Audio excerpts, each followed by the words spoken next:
Lepo pozdravljeni, gospod Marjan Podobnik. V zadnjih tednih precej odmeva novica, da ustanavljate močno skupino. Bo to politična stranka ali kaj drugega, boste povedali potem v nadaljevanju sami, v kateri boste združili veliko znanih imen, močnih posameznikov in tako naprej. Ta asociacija se bo imenovala Povežimo Slovenijo, ustanavljate pa jo z namenom nastopa na prihodnjih parlamentarnih volitvah. Gospod Marjan Podobnik, zdaj pa nekaj informacije v tem. Ja, res je, moram reči, da z velikim zadovoljstvom ugotavljamo, da je to delo skozi celotno obdobje dopustov in počitnic, ko smo opravljali res številne pogovore s predstavniki strank, skupin, posameznikov, civilnih iniciativ, organizacij civilne družbe, da je res rodilo en lep rezultat. Torej, že v tem trenutku lahko povemo, da nastaja skupna lista, kateri delovno ime smo ji dali Povežimo Slovenijo, in s to listo bomo nastopili na naslednjih parlamentarnih volitvah. To nosilno koordinacijsko in organizacijsko vlogo prevzema Slovenska ljudska stranka, smo pa dogovorjeni z Novo ljudsko stranko Francija Kanglerja, v dogovorih intenzivnih z Zelenimi Slovenije, tudi z listo in stranko gospoda Šrota v Celju, z skupino obrtnikov in podjetnikov preko obrtniških organizacij, skupino upokojencev preko iniciative za ustanovitev gibanja za pravične pokojnine. So tudi vključena imena, kot je recimo med glasbeniki Oto Pestner, še nekateri, ki bodo kandidirali za to, da bi preko delovanja v parlamentu izboljšali položaj slovenskih glasbenikov, ki so posebno v odnosu do tujih glasbenikov pogosto v neenakovrednem položaju. So bila že izpostavljena tudi imena dr. Ernesta Petriča, Andreja Štera in še nekaterih drugih, ki so ustvarjali si ugled vsak na svojem področju delovanja, ki kot aktivni državljani ali na druge načine podpirajo tak pristop. Nekateri bodo tudi kandidirali neposredno na parlamentarnih volitvah, nekateri podprli na druge načine. Sodelujemo tudi z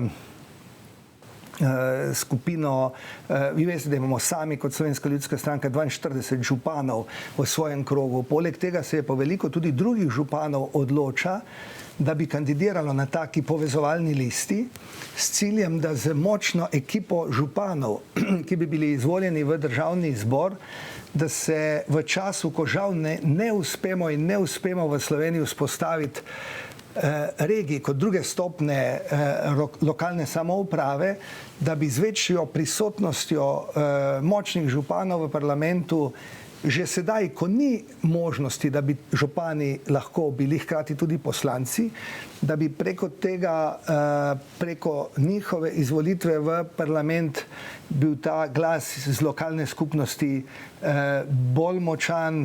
Dokazano je, da sredstva, ki se porabijo preko lokalnih proračunov, se dosegajo boljše učinke v povprečju kot sredstva, ki se centralistično delijo. Zdaj, osnovna logika, osnovni smisel te liste, takega pristopa je pa preprost. Gre za to, da obstajajo različne skupine, stranke in posamezniki, ki vsak pokriva neko področje in ima ljudi, se pravi, ki zastopajo torej reševanje nekega problema, se borijo za reševanje nekega problema in za njimi stoji določen krog ljudi.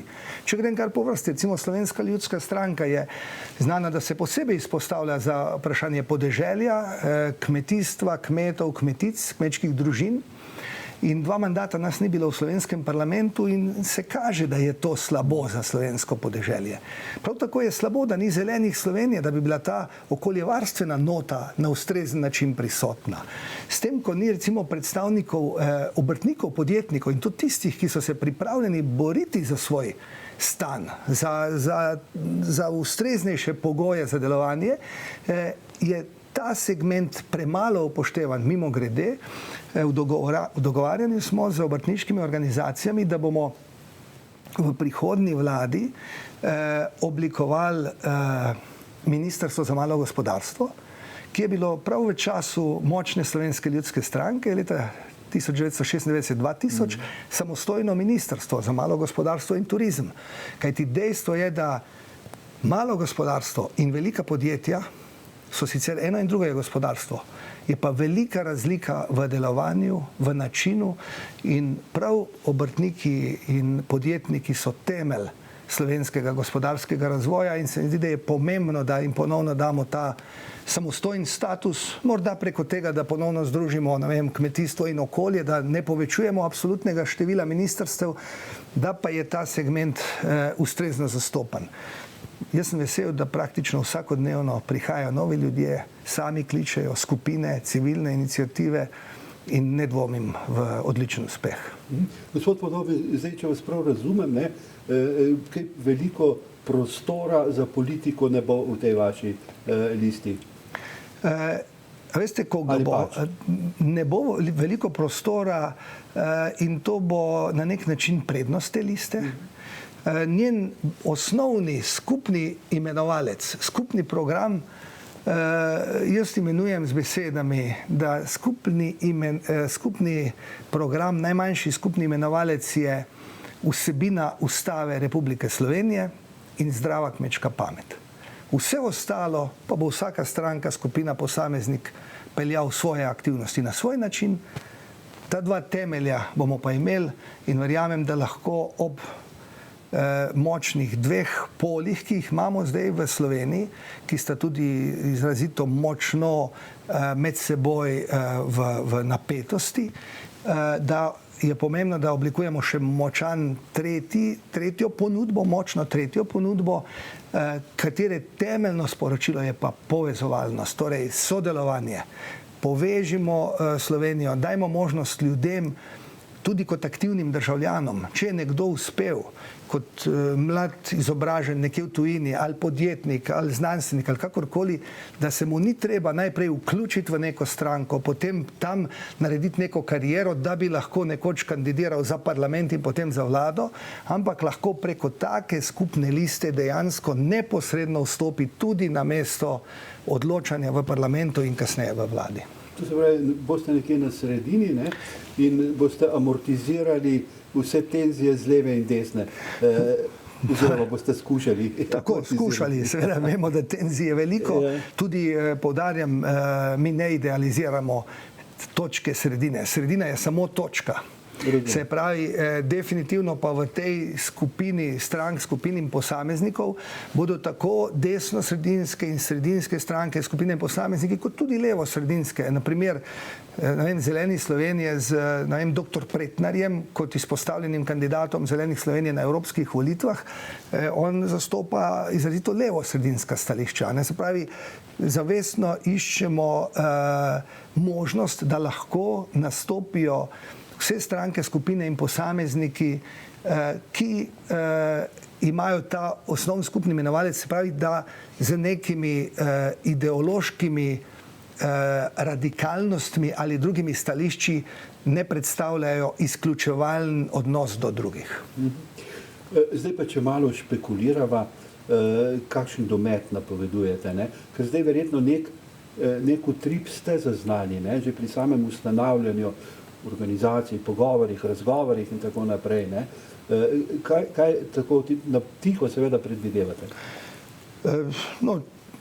Tako na tiho kot na glas. Mi smo imeli kar nekaj pogovorov, eno z tako večjih srečanj je bilo pravzaprav eno srečanje Slovenske ljudske stranke v Ankaranu, kjer je bilo tudi en posvet o demografiji v organizaciji inštituta Anton Korošec in Martens centra iz Brusla. In ko smo se pogovarjali z različnimi kandidati za to sodelovanje v tej navezi, bi tako po logiki, če bi nekako seštevali, pri čemer se seveda ne da seštevati, ker ko spravljaš različne stvari skupaj, je včasih 1 in 1 3, Včasih je pa 1 in 1 samo 1. Ampak jaz si upam trditi, da je domet najmanj 10% in da ne dvomim, da bo to odločilna skupina, ki bo odločilno soodločala o tem, da bo Slovenija tudi v prihodnje šla v pravi smeri. Vsekakor boste presegli prag, ki je potreben za 4%, vsekakor. Za vstop v parlament. Vsekakor. Seveda pa boste verjetno tudi odprti za vsa možna sodelovanja, koalicije in tako naprej. Seveda, pri čemer mi povemo zelo jasno, recimo, če govorim zdaj o Slovenski ljudski stranki, mi smo stranka, ki je kljub temu, da nimamo poslancev v slovenskem parlamentu, smo na podeželju izredno močni in tudi sicer na lokalni ravni. Imamo 42 županov, že omenjeno 334 občinskih svetnikov, 8 od 40 državnih svetnikov, smo ena od 5 strank, ki ima evropskega poslanca, imamo 2 državna sekretarja v vladi, mi smo provladni. Se ne strinjamo z vsako potezo vlade, z vsakim posameznikom in te stvari tudi javno in interno povemo, kaj želimo drugače, hkrati pa povemo vnaprej. Za nas je nesprejemljivo, da bi mi recimo podprli ali pa šli v neko kombinacijo, kjer bi pomemben člen predstavljala recimo stranka Levica, ki ima nekatere za nas popolnoma nesprejemljiva stališča, ker je vtis, da bi v primeru, da bi dobili realno moč, posegali po premoženju kmetov, obrtnikov in podjetnikov, po nenormalnih davkih, ki bi lahko ugonobili slovensko gospodarstvo in prihodnost slovenske družbe. In vemo, kam je to v nekaterih komunističnih državah to pripeljalo.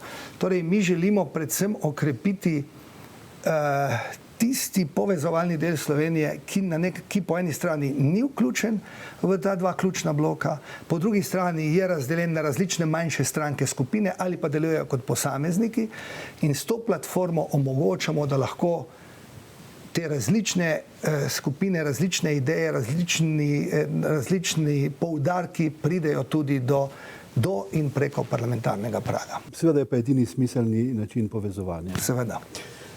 Gospod Podobnik, so pa pred nami tudi volitve v organe KGZS, torej Kmetijsko-gozdarske zbornice Slovenije. Boste kandidirali, to verjetno je že znano, seveda boste kandidirali na listi društva SKZ-ja, torej Slovenske kmečke zveze, pa zdaj morda nekaj o tej vaši kandidaturi, ki je seveda dobra, če za drugega ne. Vemo, da se bodo pojavili kot močni kandidati kar 4 Franceti, no pa en Marjan bo tudi zraven. Ja, mi smo se res zelo resno smo se lotili te vsebine, to, da dajemo težo Kmetijsko-gozdarski zbornici kot najpomembnejši organizaciji, ki zastopa kmete in druge lastnike kmetijskih zemljišč in gozdov, organizaciji, ki ima tudi javna pooblastila, ki ima 104 tisoč obveznih članov. Torej, dokaz je tudi to, da smo tudi z svojo organiziranostjo, tudi kot stranka se približali, da smo bolj dostopni ljudem blizu obvoznice in tako naprej v Ljubljani. Po drugi strani smo pa na to našo listo društva SKZ, Slovenska kmečka zveza, res nagovorili najmočnejše ljudi. Prav zanimivo, 4 Franceti, kot je bilo rečeno, torej kandidira tudi naš uspešen evropski poslanec Franci Bogovič v Posavju, Franc Kangler, državni sekretar in dolgoletni župan in poslanec v Mariboru, Franci Rokavec, župan v Litiji, Franc Čebulj, župan v Cerkljah na Gorenjskem, številni drugi, se pravi predsednik Slovenske kmečke zveze pri SLS-u, Rok Sedminek v Spodnji Savinjski dolini, Miroslav Kosi, predsednik Društva Slovenske kmečke zveze na Ptujskem koncu in številni ugledni kmetje. Zelo veseli smo nastopa mladih, recimo ljubljansko listo Društva Slovenske kmečke zveze vodi ne le zelo uspešen ekološki kmet iznad Medvod, ampak tudi znana medijska osebnost, kdor rad posluša narodno zabavno glasbo, ima na Golici oddajo v živo z Žigom oziroma te glasbene želje in tako naprej. Se pravi, je kot mlad kmet na tej listi, pa potem še v nekaterih drugih delih Slovenije smo tudi z tem, da smo mlade ljudi dali na prva mesta, aktivno pristopili k pomlajevanju zbornične ekipe, ker se mi zdi zelo pomembno, da mladi, ki so se odločili, da bodo živeli s kmetijstvom, ki so torej se odločili za ta način življenja, da imajo oni vzvode v svojih rokah, ko gre za vprašanje, kako se bo vodila ta kmetijska politika. In da smo starejši, zdaj v pomoč, zdaj v tej rundi še očitno v aktivno pomoč, že v naslednji, čez 4 leta pa bi ta generacija mlajša od nas morala prevzeti vse te ključne pozicije. Zdaj, kmetje se soočajo z mnogo večjimi problemi, kot je to prvi vtis pred dnevi. Ne vem, če ste zasledili, ali tedni je gospod Tamara Vonta, jaz verjamem, da je čisto dobro namerno na Twitteru napisala, zakaj za Boga mora imeti vsaka kmetija svoj traktor. Ne? In jaz ti odgovoril, ja, zakaj mora pa imeti vsak poslanec svoj računalnik. Ne? Sej lahko bi si ga posojali med sabo, pa bi vsak prebral svoje poslansko vprašanje, pa bi ga dal naslednjemu. Neko, ko bodo imeli vsi poslanci en računalnik, bo tudi cele naše vasi tam imeli en traktor. In smo šli potem recimo v eno, to je čisto elementarna razprava, Zagotovo. se pravi napačen pogled, čeprav verjamem, da dobronameren, napačen pristop k optimizaciji. Realni problemi so strahoviti problemi z odkupnimi cenami. Poglejte, v ceni kruha predstavlja pšenica samo 6%. Vse ostalo poberejo drugi. Imamo izrazito preniske odkupne cene za meso, za mleko, za zelenavo, za vino, za krompir in tako naprej. In organiziranost in nastop organizacije, kot je Kmetijska gozdarska zbornica, je tu temeljn. Jaz večkrat povem ta primer iz Avstrije, ker pravijo, minister niti žarnic ne naroči, brez da bi vedel, kakšno je stališče vodstva Kmetijsko-gozdarske zbornice Avstrije. Pri nas se pa vsakokratno vodstvo zbornice ustraši karkoli resnega reči, ker sicer jih vsakokratni kmetijski minister malo izsiljuje, če boste preveč glasni, bomo pa malo zadržali denar za vaših 300 svetovalcev iz kmetijsko-svetovalne službe. Se pravi, na glavo obrnen svet. Drug problem je strahovita zbirokratiziranost. Glejte, mi imamo na tisoče in tisoče kmetov po Halozah, Brkinih, Prekmurju, Beli krajini, v teh konceh, od Zasavja, Posavja in tako naprej, kjer bi ob tem, ko pridelajo za svojo domačijo, komod pridelali še za 5, 10, 15 tisoč evrov za trg, za domačo, ne vem, šolo, vrtec, kakorkoli. Je pa to taka zbirokratiziranost, da na kraj pamet ljudem ne pade, da bi se prijavila na te razpise in mi bomo ustrajali na tem, da se pavšal dvigne na 50 tisoč evrov, da do 50 tisoč evrov prometa si ti lahko pavšalno obdavčen in to normalno prodajaš. In zdaj se, ko kdo vpraša, ali ste videli ta Vulkanland v Avstriji kot primer uspešnega razvoja, kako je neka nerazvita regija obmejna v Avstriji, kako se je razvila. In potem tako, kdo navrže, bežite si tja pogledat. Ja, jaz pravim, bežite si pogledat. Ampak poglejte, ko pridete, ko ste nakupili, imate kakšen račun v žepu. Nič nimate v žepu. Tam imajo kmetje do neke velikosti, obsega poslovanja, lahko normalno kupijo, prodajo. Če greste na Jormak, vsakoletni sejem v Pliberg v Avstrijo, tam tudi v času sejma veljajo pravila, kupil, prodal, vzel denar, nobenih davčnih blagajn, kjer plačujemo 3-krat toliko za inšpektorje in nadzornike, kot je vsega skupaj, kar pride za davek in za zaslužek teh kmetov in drugih. In to je treba po ZKP, po zdravi kmečki pameti, je treba to birokracijo črtati, jo postaviti v funkcijo pomoči kmetom, obrtnikom, podjetnikom, ne pa v funkcijo, da nekoga zezajo, da nekoga dobesedno zafrkavajo, ko imaš vtis, da te iščejo. Recimo mene je klical gospod Borut Korun pred dnevi, rekel sem, posekal ene stare, iz moje družinske zadeve, ene stare bukve, in potem so jih naložili na kamion in nekam odpeljali. In potem je nekam padlo neko lubje na tla na avtocesti. Rekel smo plačali 3400 evrov kazni.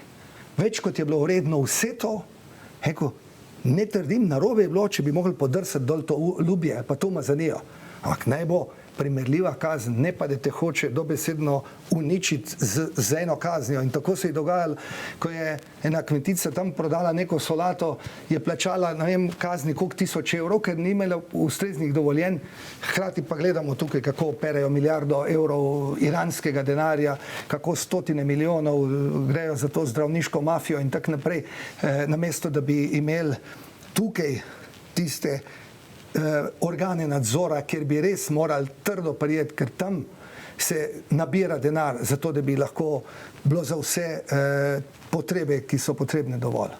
Skratka, tukaj bo veliko dela, čeprav razumem, ne? V Kmetijsko-gozdarski zbornici veliko je nepravilnosti, kot ste omenili, in seveda le z dobrim ali pa z močnim vodstvom, z dobrimi kadri bo to rešljivo, ne? Gospod Podobnik, vi ste pripravljeni prevzeti odgovornost v primeru seveda izvolitve? Ja, tudi osebno, jaz sem prav zato, mnogi so me nagovarjali, pač vedo, da sem sam, izhajam iz kmetije, dolga leta sem tudi v politiki kot, najprej sem bil kmetijski svetovalec, direktor kmetijske zadruge, potem poslanec, se ukvarjal s tem področjem, potem podpredsednik vlade s posebnim poudarkom na kmetijstvu, potem, ko sem bil v tujini, 12 let sem bil na Grmu, Novo mesto, kjer smo delali med drugim en velik projekt s sedanjim državnim sekretarjem, dr. Podgorškom, in ekipo smo pripravljali projekt za veletržnico in tržnico izključno lokalno pridelane hrane, ki ga zdaj pripravljamo, da bi v Ljubljani in v Mariboru dva taka projekta zrasla, kjer bi lahko na tisoče kmetij prodajalo samostojno ali preko zadrug ali drugih oblik organiziranosti na posebnem prostoru. V Ljubljani je že to postavljen, je namensko zagotovljena, z lastniki zemljišč dogovorjeno, izključno lokalno pridelana hrana. Ne da ti ugotavljaš, ali je nekaj pripeljano iz Južne Italije ali iz teh bližnjih veletržnic italijanskih. Preko tega, če bodo ljudje vedeli, da ko bodo nekaj pridelali, tudi manjši kmetje povezani v ustrezno obliko organiziranosti, da bodo zanesljivo prodali. Gre za sistem, da bo to od 3-4 zjutraj do 7 veletržnica, za trgovine, male trgovine, gostilne in druge, od 7 do 3-4 popoldne navadna tržnica, nekaj 100 stojnic, od 4 naprej vse, kar je še dobro, pa ni ustrezno za prodajo naslednji dan, pa pogodbeno se da v 23 ljubljanskih vrtcev, šol, bolnic, smo se z gospodom Jankovićem lepo pogovorili, in z podobnimi javnimi zavodi iz okolice Ljubljane, Grosuplje, Vrhnika in tako naprej, Domžale. 1% približno pa navadno se potem na koncu da, kar je še ustrezno, pa tudi kot nek dober namen, pa tudi za Karitas, Rdeči križ, se pravi za najbolj pomoči potrebnim. In kaj je prednost te zgodbe? Vsak, ki bo pridelal, tisti, ki danes pridela 50 kg rdeče pese, toliko korenja, toliko za svoje potrebe, bo pridelal recimo 10krat več še za prodajo. On bo naprej vedel, da bo prodal vse. Seveda bo prodal zjutraj po eni ceni, recimo po 1 evro na veletržnici, na tržnici na drobno po 1,5 evra. Tisto, kar bo ostalo, kar bo šlo za javni zavod, pa še vedno kot kakovostno, bo prodal pa za pol evra. Ampak domov ali pa stran mu ne bo treba vreči nič. Zakaj jaz vem, da to deluje?